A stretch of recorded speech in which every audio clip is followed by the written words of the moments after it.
Yes. Good morning, everyone. I welcome to you to the Yaşar University Graduate School online seminar series. Today, Mrs. Devrim Yücel Besim will present a seminar entitled Spatial Organization in Apartment Buildings, discussing the developments in Ankara, Turkey.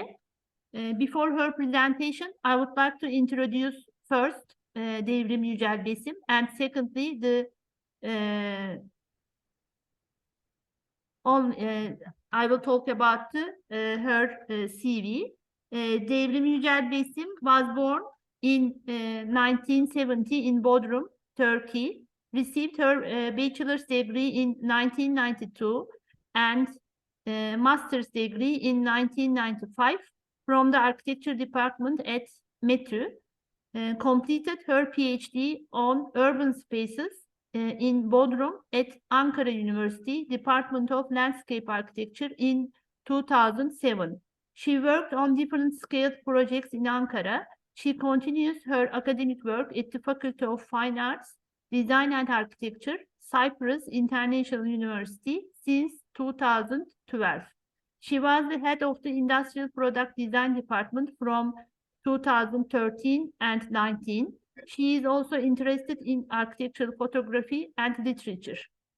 Now, I am giving the word to Devrim for her presentation, and thank you very much for her for joining us today and this valuable presentation. Thank you, Devrim Hocam. Okay, thank you. Nice to meet you. I would like to thanks to your department and the students and my colleagues to be with me today. I'm coming to your screens from Cyprus, an island in the Mediterranean Sea, and there is a very bad weather here. So I would like to apologize about the internet connection problems if it happens from now on. Today I'm going to talk about spatial organization in apartments, especially discussing the developments in Ankara as the capital city of Turkey. That study actually is about a thesis which was completed in 1992 in Middle East Technical University. And my supervisor was my dear lecturer, Ali Cengiz Khan. I'm sure that you already know his name from many different researches about Ankara. And he's also a writer, a poet, and I think he is retired, a professor right now, living in Ankara and still working about Ankara. So you may understand why my title was focusing about Ankara. At that time, I was also living in Ankara and was fall in love with that city. With Günür Hoca was also with us, actually. This is one of the personal reason why the name of this thesis was. Okay, the study was including two main parts as usual. The first one was about the literature review, which was discussing the main concepts about the house and the organizations of the interior spaces. In the second part of the literature review was a kind of introduction to my survey supporting the developments of architecture in Turkey and in a certain period, of course, with the two main subtitles, which are social changes, architectural developments, and the evaluation of the apartment buildings in Ankara. The period was divided into two. I'm going to talk about this later, why I divided into two. Let's talk about the most interesting and the most excited part of the thesis that I believe was the survey part, of course.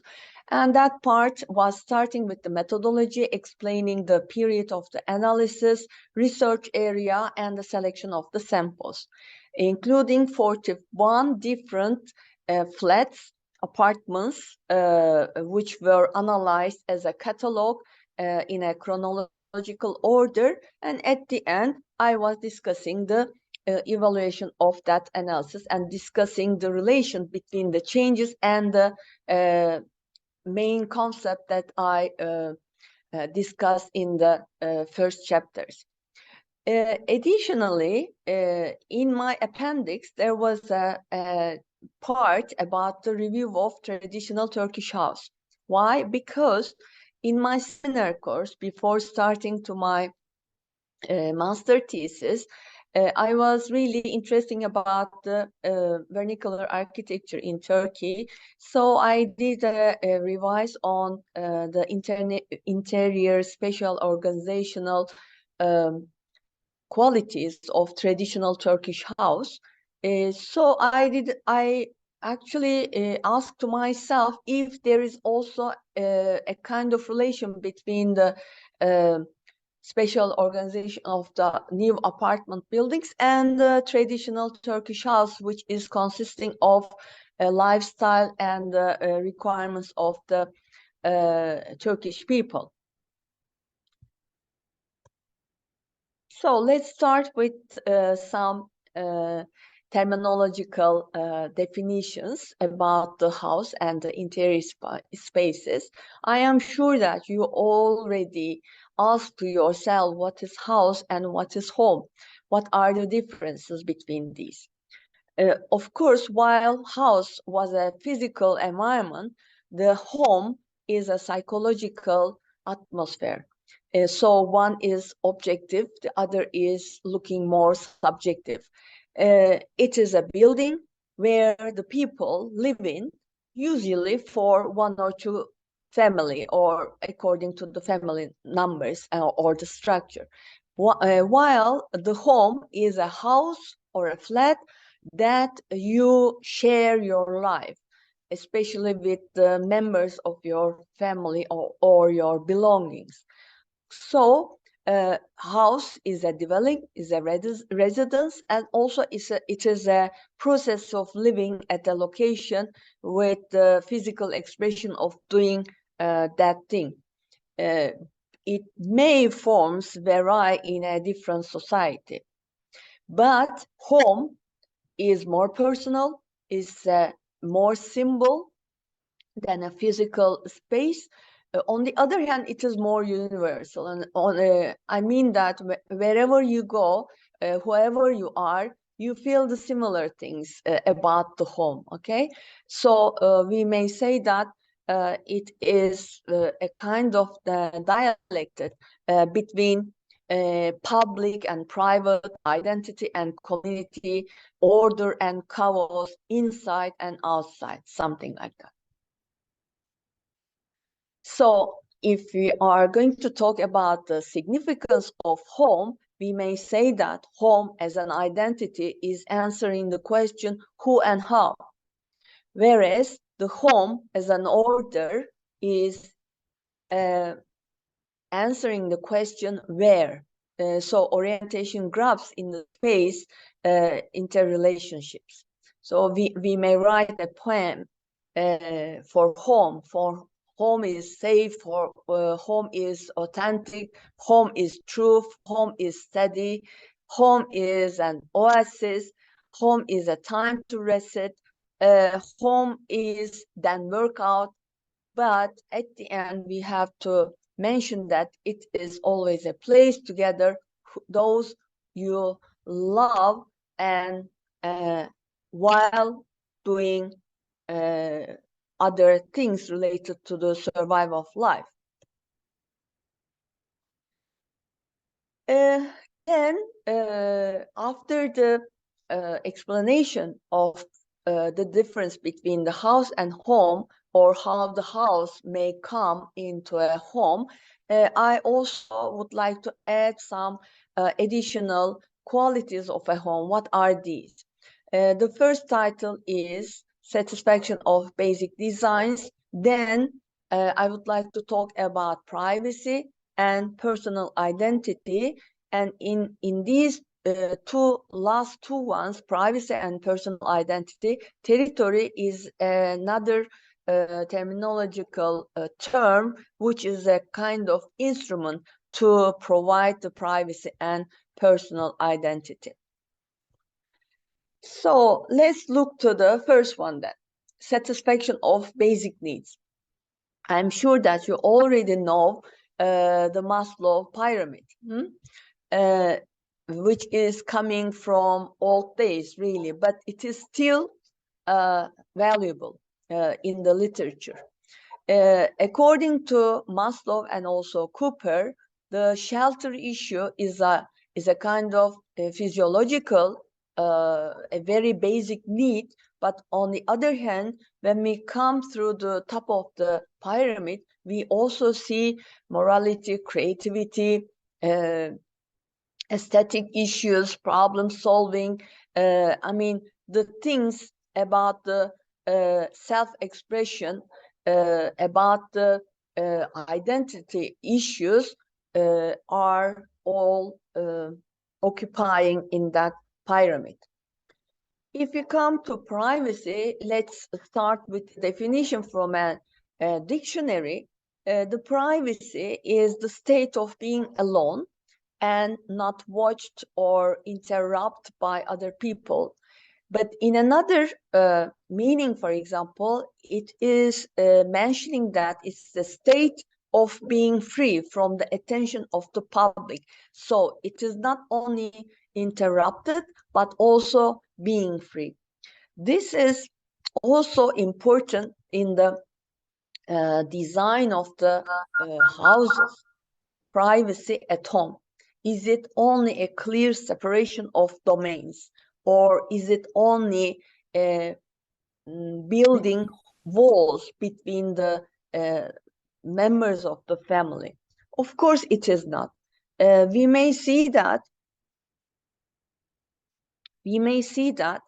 Rappaport is telling that it is the ability to control interaction, to avoid unwanted interaction, while the Willis is adding it is not only to divorce oneself from others, but merely to give freedom to carry out the activities without interfering with other members of the family. Sorry about that, but one of my students is also want to join with us, so I'm going to send the link to her. Just a moment. Thank you, by the way, to accept my students as well. I would like to mention the Rappaport name here because I am sure that you already saw this name in the content of this course with Gülnur Hoca. Rappaport is still very, very popular and known name on the theory of the relation between culture, architecture, and design issue. Anyway, the third one was the personal identity. And again, when we look to the dictionary, the personality definition is the various aspects of a person's character that combine to make them different from other people, while the identity is actually supporting to each other who or what somebody, something is. So both of them are about the individuality, uniqueness, but if we go back to the meaning of privacy in the personal identity at home, yes, we know that it is a symbol of both how we saw someone and how we wanted the others to see ourselves, as the quotation of Smith, okay? But on the other hand, we know that the house is also somewhere to interact with other people, so giving freedom to the user is also another important requirement.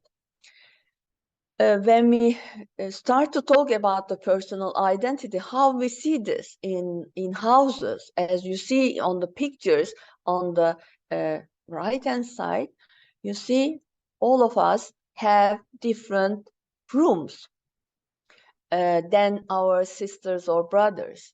We have different forms of spaces, interior decorations could be different, the accessories that we use or the colors that we choose could be different. On the other hand, we also would like to communicate with the other members of the family. So it's a communicational area. The place that we belong is a communicational area between the householders and also with the community. So you see, a house is really a place as a home. I mean, is a place of dialectic concepts. So let's come closer to our main title, which is about the spatial organization. After the literature part that I did until now, I decided to divide it or to search about that, to write about that into 3 different subtitles. The first one is about relationships between spaces and activities. The other one is privacy gradients of spaces. And the third one is the transition between inside and outside. What is spatial organization? Okay, for example, Qing is dividing or presenting the different types of spatial organization in the buildings into 5. Okay, but generally there could be other different presentations, of course, or different evaluations, let's say. But the pattern of adjacencies and the connections between the rooms within a house means the spatial organization.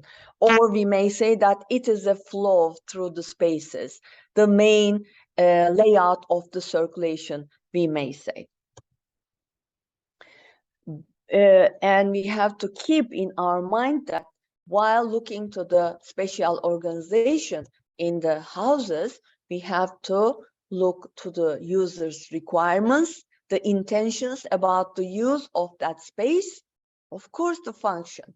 The functions belonging to the basic activities of daily life and also social interactions. According to these, we have different types of spaces in the houses. And how do we organize them? We may use zoning systems. Sometimes we may see they are separated as individual, shared, and public areas. Sometimes it can be divided like living areas, sleeping areas, and service areas according to the privacy gradients. Actually, I use that system. Or we may talk about the inhabitants of particular spaces. Is it belonging to the parents or is it belonging to the children? Is it shared? Is it used in daytime or nighttime? So usage in particular time could also be important while we are zoning the functions in the houses. Or we may say social areas, private areas, according to the privacy gradients again.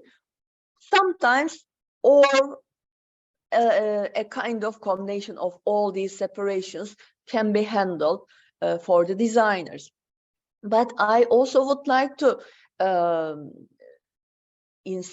focus on these 2 words in that quotation. Visibility and accessibility are actually very important according to the prescribed cultural customs, the social conventions of people, and the personal aspirations of the residents. So for visibility, actually we are talking again about the interrelation between the spaces. Accessibility is also about visibility. Maybe the openings could be the representatives. Accessibility, the doors, the corridors, the circulation paths can be the representative of these concepts. Okay, In the second subtitle of the space organization, I was talking about the privacy gradients of spaces. According to the position of interior space from the public to the intimate areas of the house, of course, we have to organize the leading from the most accessible to less accessible. So the distinctions between public and private, the sequence of these are actually important.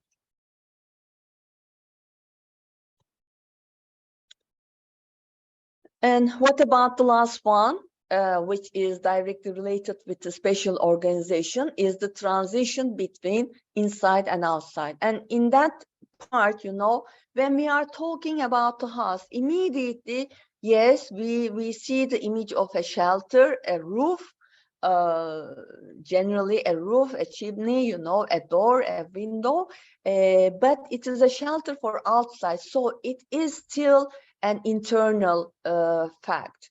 But when we are talking about the home issue, we are talking about the experiences of the inside directly, yes. But on the other hand, what we said that the transition between the inside and outside as a psychological as well, the house is playing an important role. So it is also an experience of the world outside in which it has its place. So in the houses, the entrances, the main entrances, I mean the door between the main hall and the house and the flat, or the balconies looking to the view, looking to the garden, looking to the courtyard, whatever, looking to the light shop, whatever, you know, these spaces are the representatives of that transition between inside and outside. So I handled all these in my survey part. We will see this later. But if we are talking about the cultural aspects of being at home, having a house, whatever, we should also talk about the lifestyle issue, because the use of the space is also depending to these values, customs, beliefs, attitudes, and aspirations. So the lifestyle, the lifestyle can be explained as the way of people behaving and how they wish to behave under the realities constitute, but we have to say that cultural system affects its lifestyle with a system of symbols. So the use of the interior space is a part of this system, this symbolic system, because the interior spaces carry our personal memories, and we can also see the personal development of the individuals in the houses. And okay, we also talk about the functional requirements and other physical issues related to the house. Under that, we should also add other important factors coming from the lifestyle. This is the use of the necessary furnitures, how we use them, where we use them, why we are using in that density are also a part of the reflection of the lifestyle. On the other hand, of course, physical dimensions, the sizes, volumes, shapes, proportions, and positions of the spaces may also have a direct relation with the lifestyle. And actually, at the end of this thesis, we proved that. There are also other variables, of course.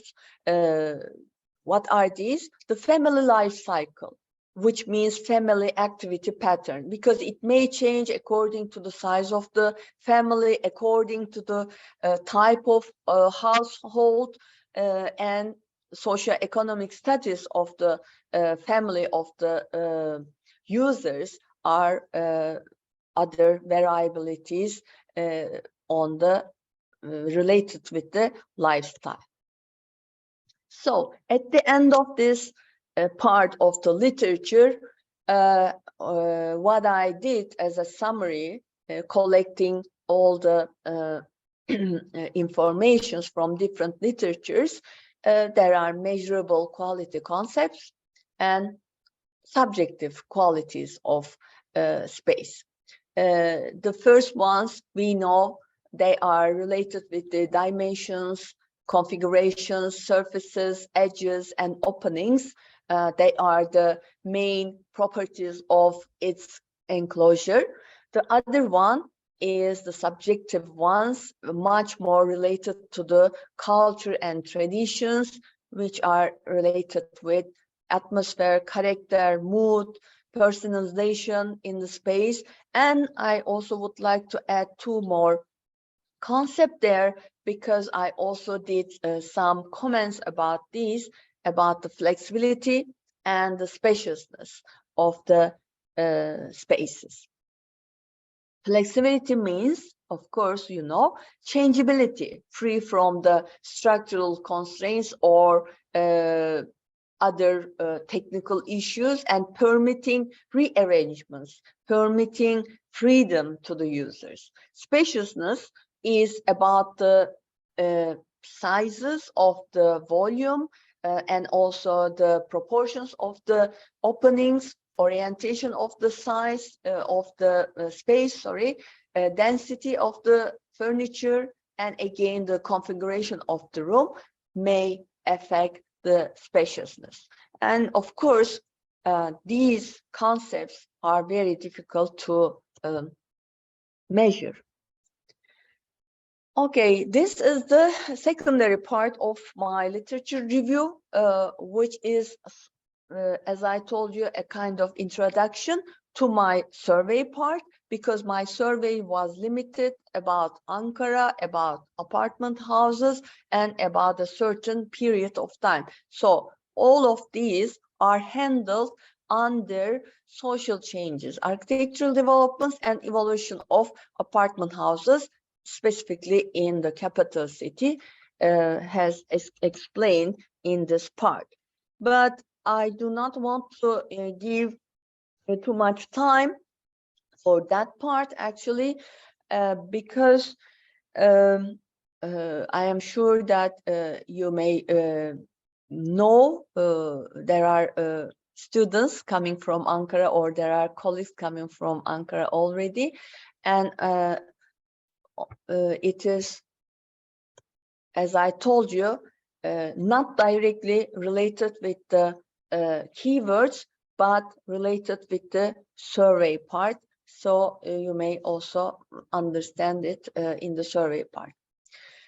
Anyway, in the first years of Turkish Republic, in between 1923 till 1932, we may talk about the economic changes, which is a national economy and national ideology. In that years, we also see a master plan of the city, most probably the first master plan in Turkey. And after that, of course, the urbanization and the population of the city has changed. And we started to see different types of domestic life. The social life of the city was different. More modern and westernized life was announced to the public. So we started to see the apartments, but in these years, the way of the apartments was a little bit different. In the 40s, we may talk about the hard conditions because of the Second World War in Europe. And there, as you know, there were foreign, very famous architects and city planners, designers coming to Turkey. So there was a kind of competitive issue with the Turkish architects and the foreign architects. That the reflection of this in the building sector. And it is interesting that in these years, in the first years, we may see Western influences in planning, but still Ottoman elements in the external appearances, in the elevations of the buildings. And we may also see the Western influences in the using of new materials, techniques. But on the other hand, we know that they were not aware of the lifestyle, how it affects, but allocated a new lifestyle of the bourgeoisie. And the name of... So we can continue with the second period. And in this period, what is very important that Ankara as the capital still was losing its primacy. But at the same time, still the rapid urbanization in the city and heavy immigration was continuing. The economic change as the increasing of the private sector and new investments coming from the private building sector was very important. So we may start to see the different type of housing production after 1960s. And we may say that from European trend, the Turkey was looked as the policy. So yes, in military interventions in Turkey, but in between these years, it was also very difficult years because of the anarchic issues. Anyway, when we are coming through 1990s, we may say that Turkey was becoming a developing country with a liberal economy.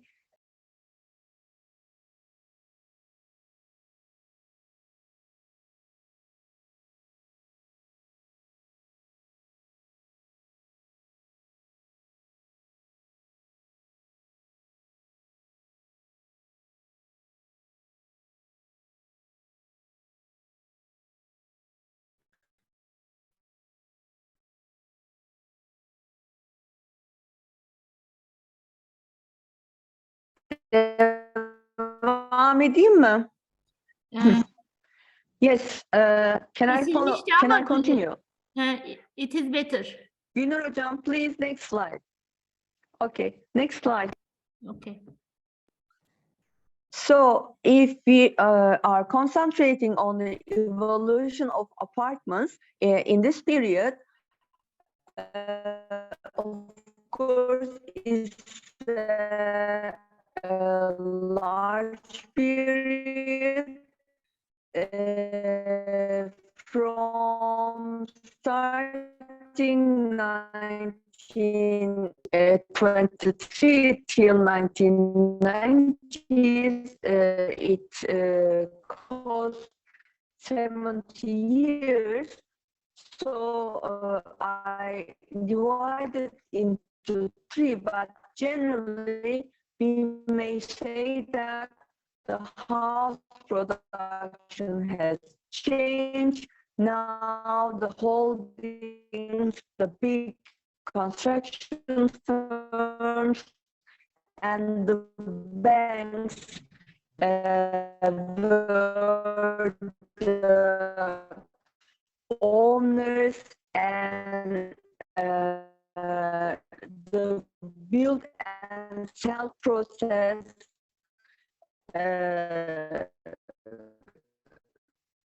was in the market.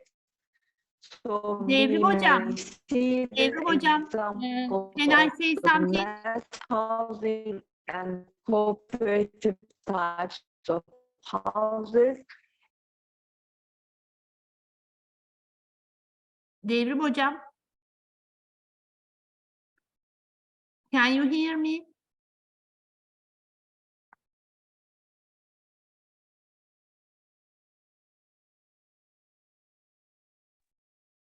Hocam, I think she just got disconnected again. Yeah, okay. I offered her maybe we can talk via WhatsApp.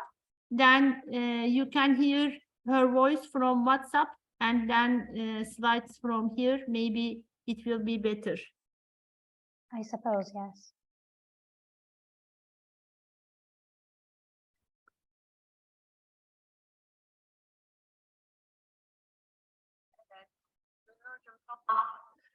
Buradan devam edelim. Ses çok kesintili geliyor. Sen slide orada bağlı kal aynı zamanda. Sesini buradan duyalım, olur mu? Tamam. Heh, tamam. Olur. Evet. Yes, you can. Are you here? The voice of Devrim Hoca from my phone. Devrim, bir konuşur musun?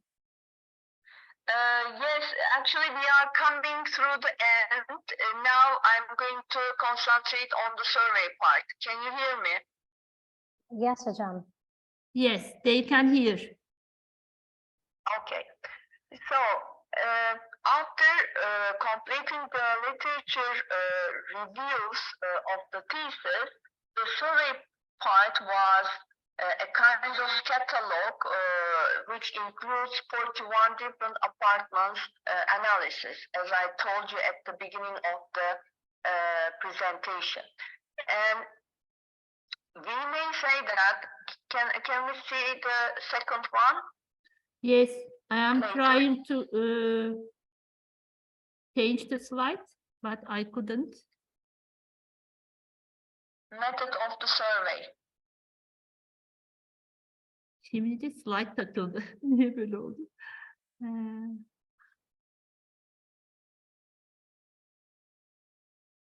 Yes, I opened. Yeah. Actually, this part is the quantitative part of the thesis, which is an analysis of architectural products of a certain period in a particular space. The period of the analysis was divided into two. Why? Because in 1945, which was a very important governmental decision, flat ownership law was affecting the changes in the practice of housing production and also affecting the spatial organization, of course. The specific research area was Ankara. Why? Because it was the capital city of the Turkish Republic, the symbol of a new ideology, and city just in the center of the Anatolia. And so prestigious neighborhoods in the city in these days. So I followed the location of these selected cases from north of the state to the south in the main axis which was created by that master plan. And the social stratum that I collected was the upper middle class, which is actually the main population type living in Ankara. While it was selected the samples, no stylistic differences was considered. The example that I chose was the representatives of the period. They were valued in the literature and they were designed by certain famous architects or well-known firms. So while I was collecting the data, I did field study, observations, I visited the buildings, took some photos, took some notes. I did researches deeply in the archives of the municipality, and also if I couldn't find the plans, I interviewed with the owners or the architects of these apartments. So in the presentation, there was a kind of catalog containing 41 apartment samples, and they were sequenced in a chronological order. In the first part, can we pass into the diagrammatic presentation samples? Yes, I passed. Yes, yes. In the first part, in the top part, I gave descriptive information about the identity of the building with main plan characteristics, with focusing on that. In the middle part, it was the plan in 1 to 200 floor plan, showing the indications of the rooms and showing the space distribution. In the third part, which is a kind of evaluation of the researcher, zones, layout, and space relations were handled. So in the first part of the third bottom part, I mean, in the zone, for example, I was looking to the proportional distribution of the activities areas. What are these? Living areas, service areas, and the private areas. In the second part of the bottom part, I was only concentrating on the circulation principle. I mean, the corridors, the halls, or is there any other supportive circulation halls? And in the third part, it was about the space relation, like a bubble diagram, showing the relation not only between the spaces, between the interior spaces, but also between the outside of the building, I mean the entry and the balconies. And of course, I documented all these data of 41 examples in the list of, again, in a chronological order. The program of Excel, it was not like that, of course, in these years, in 1992, it was not like today, but I did my best. In the first part, I concentrated on the change of sizes of interior spaces, the kitchen, living room, master bedroom, and the bathroom. 4 different types of living, 4 different types of interior spaces were handled. In the second part of the graphics, I only concentrated on the distances between the related spaces, mainly to kitchen and dining room relation, and master bedroom and the bathroom. Of course, in that one, I already focused on the circulation difference. So when we come to the evaluation of the analysis, in the first part, I did such a general decisions or general results, let's say. Of course, it was obvious to see the increase in the number of floors, increase the numbers of the apartments per story.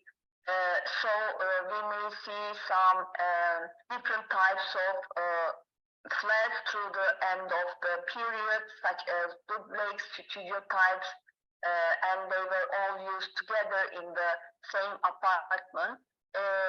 But less change, for example, has been observed in the spatial organization compared to the stylistic changes. And the increase of the floor area of the kitchen, living room, master bedroom, and the bedroom can be seen, but for example, not sharply in the bathrooms. Or we can also see identification of the interior spaces, increase of the numbers of the rooms. So we may say that it is developed, the territorial satisfaction has been developed. And one more thing, the owners were private owners at the beginning.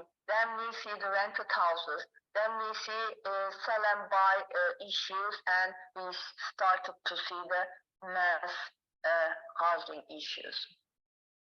Then I did the discussions by one on the concentrated spaces.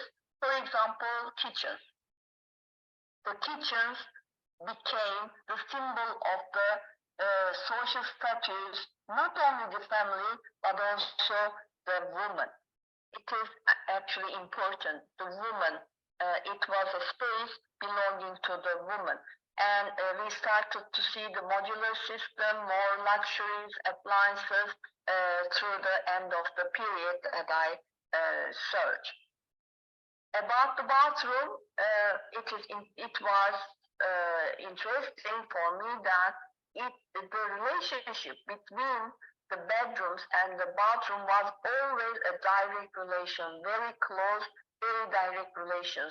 Even they have technical difficulties, or even the size of the apartment was small, the bathrooms were always very close to the main, bigger bedroom. When we come to the circulation, yes, we see a decrease in the dimensions, longitudinal dimensions of the corridors. Until 50s, they were all long, narrow, and dark corridors. But later, we saw that daily living rooms or the dining areas became the part of the corridors, and they enlarged the corridors after 70s. And there were also some different attitudes. For example, Şevkivanlı, who is a famous architect, Turkish architect, was completely different. We may see some central halls, but these central halls are not similar to the sofa that we can see in traditional Turkish house. The living areas, the most variety spaces in dimensional change, size, shape, and location, they were always somehow emphasized. Sometimes elevated, sometimes located on the corner or projected on the elevation, because they were always prestige area serving social activities, especially after the 70s.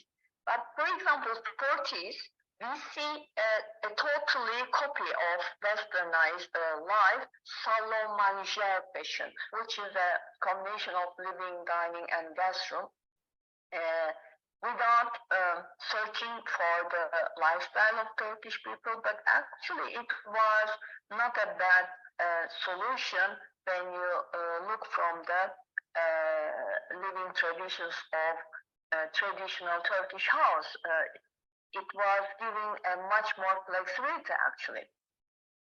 Then the distance between the dining part and the kitchen also decreased after the 80s, and after the 80s we also started to see a completely separated family room, different than the living area.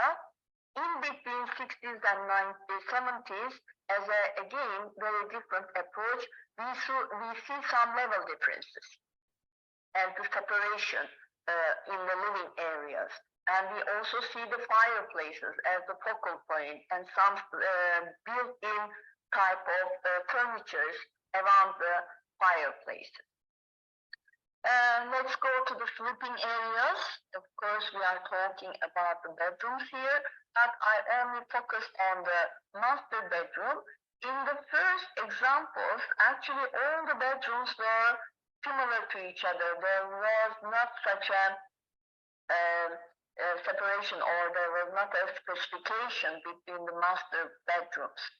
But we may see that their sizes increased in these years, and their spaciousness and functionality increased. Variety in the numbers, sizes, and specifications as the regulations in the plannings were developed about the sleeping area.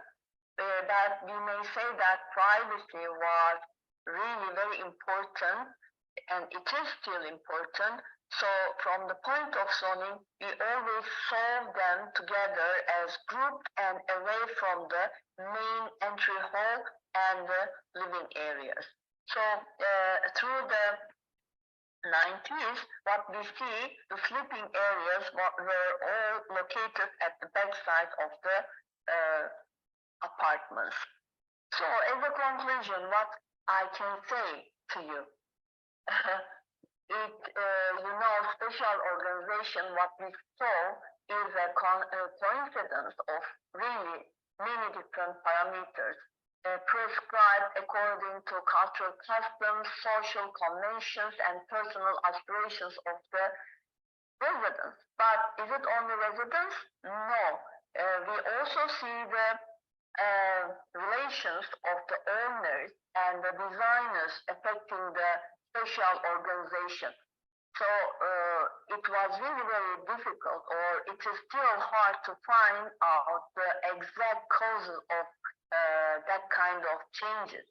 So I'm sure that actually we are also started to work on that thesis again after 30 years.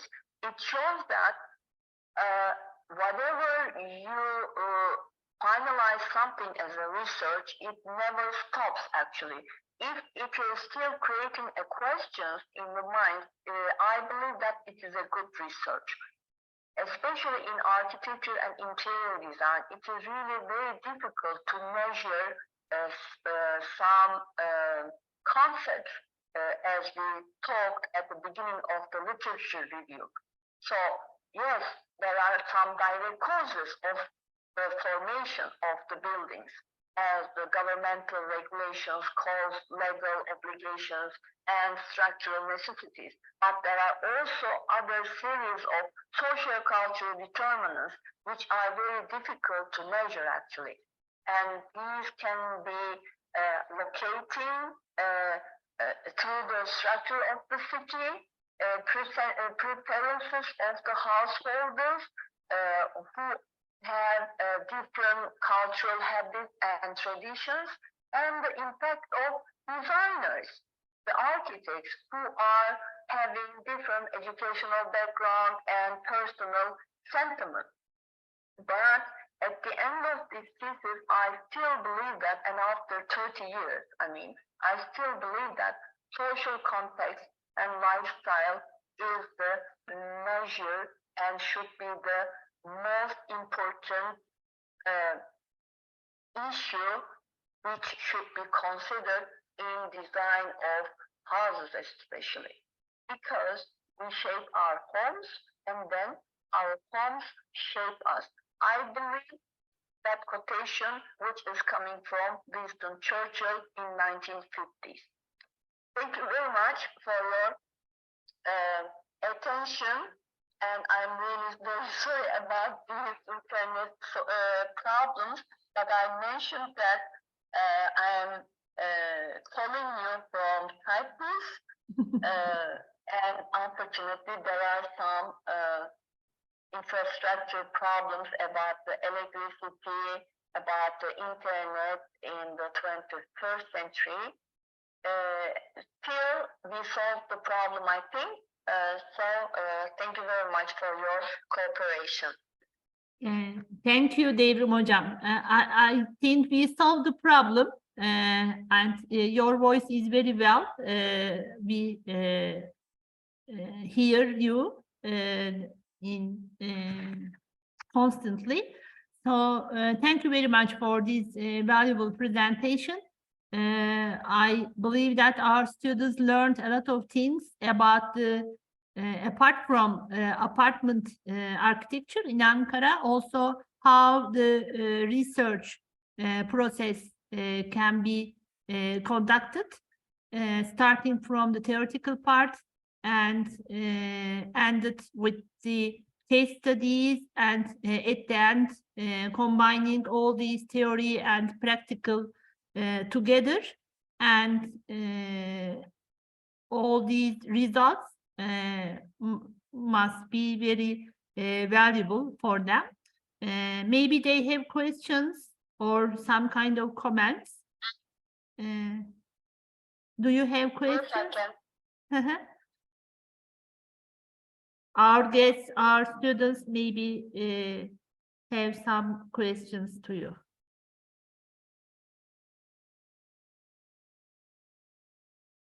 I want to ask something. Actually, maybe I will in the chat. There is a question.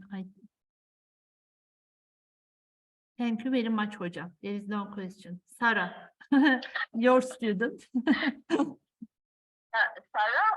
is from Cyprus. Yes, your student, I think. Yeah.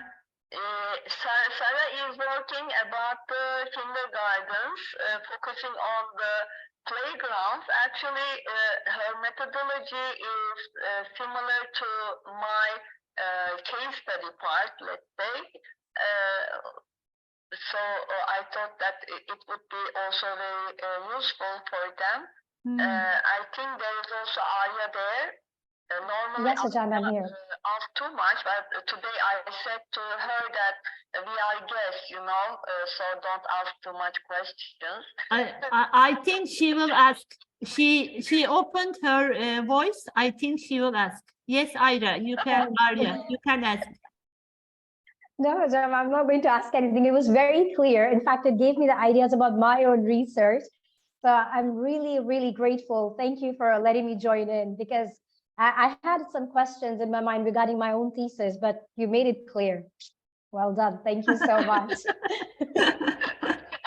I is also working on the exhibition design and taking two different cases in Cyprus. One is in Nicosia, a very old reused type of exhibition space. The other one is Kyrenia, which is a more new one, but again reused type of building. So she's going to make a kind of comparative analysis between these two examples, and then discussing the new approaches in the exhibition after the pandemic. She would like to discuss actually. So thank you for my students as well for their contribution. But first, if there is any other questions, I also would like to insist on the other purpose of that presentation, as you mentioned, Hocam. You know, getting information is very easy in these days. You may reach to any kind of library or any kind of archive by using internet or by getting other methods. But the methodology is important. And actually, it doesn't change a lot. Even in past 30 years after that master thesis, what I see, you know, as the instructor, we are still using the similar methodology. I mean, you should support something with the theoretical part, and then you have to focus on the problem with the real example. This is a little bit my personal or my personality, let me say. I mean, if I see a problem as a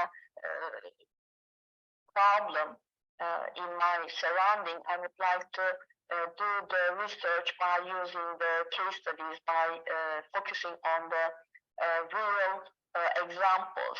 But of course, there could be many other different types of researches or theses. They could also use such things. But generally, again, you know, the framework does not change a lot. Yes, some of the students started graduate studies in the last semester. They are in the second semester now. Most of them actually in the same phase. They are trying to, I think, they are trying to decide which topic they will study on the master thesis. I think this information is very valuable for them. Okay. Maybe they have questions, but they didn't ask anything today. I don't know. And also Farid is here. I think Talit, yes, Talit is also from Cyprus. From Cyprus. Welcome. Okay. Anyway, if you give my contact Yes. email addresses to them, if they have any question, I may answer these questions. Yes, I shared your last slide, and they saw your contact information. If they have questions, they can communicate with you. So thank you very much. I think we come to the closing part.